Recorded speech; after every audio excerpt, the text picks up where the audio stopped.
Penuntun Saat Teduh Gereja Kristen Jakarta, Jumat 10 April 2026.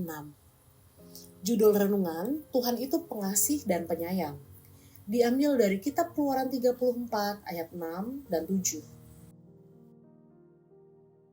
Berjalanlah Tuhan lewat dari depannya dan berseru, Tuhan, Tuhan, Allah penyayang dan pengasih, panjang sabar, berlimpah kasihnya dan setianya, yang meneguhkan kasihnya kepada beribu-ribu orang, yang mengampuni kesalahan, pelanggaran, dan dosa, tetapi tidaklah sekali-kali membebaskan orang yang bersalah dari hukuman, yang membalaskan kesalahan bapa kepada anak-anaknya dan cucunya, kepada keturunan yang ketiga dan keempat. Di Jepang terdapat seni tradisional yang dikenal dengan nama kintsugi. Kintsugi adalah seni dalam memperbaiki keramik yang pecah dengan menyambungkan kembali kepingannya menggunakan pernis khusus yang dicampur dengan bubuk emas atau perak. Seni kintsugi ini menonjolkan bekas retakan sebagai bagian berharga. Secara filosofis, seni kintsugi mengajarkan bahwa sesuatu yang pernah hancur bisa dipulihkan menjadi lebih kuat, lebih unik, dan lebih bernilai daripada kondisi aslinya. Nas hari ini, Tuhan memperkenalkan dirinya sebagai Allah yang pengasih, penyayang, panjang sabar, dan berlimpah kasih setianya. Ia bukan Allah yang jauh, tetapi Dia mengerti kelemahan kita dan mau berkorban bagi kita. Keluaran 34 ditulis dalam situasi krisis rohani bangsa Israel.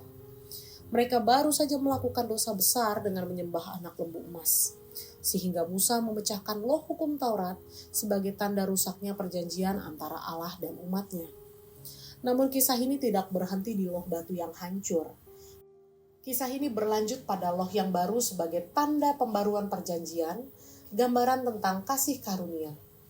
Disinilah Tuhan menyatakan dirinya sebagai yang penyayang, pengasih, dan panjang sabar. Bukan sebagai Allah yang murka semata, tetapi sebagai Allah yang berbelas kasih. Firman Tuhan, Tuhan Allah yang pengasih dan penyayang, menunjukkan kasih Tuhan yang lahir dari hatinya sendiri. Kasih ini bukan reaksi, melainkan sifat dasar Allah. Tuhan mengasihi bukan karena manusia layak, tetapi karena Dia adalah kasih.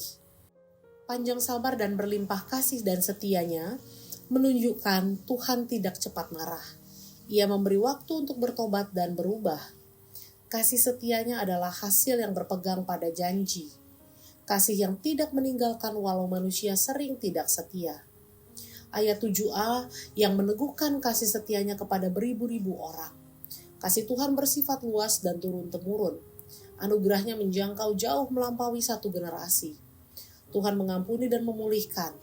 Ayat 7b, tetapi tidak sekali-kali membebaskan orang yang bersalah dari hukuman. Allah Maha Kasih tetapi juga Ia adil.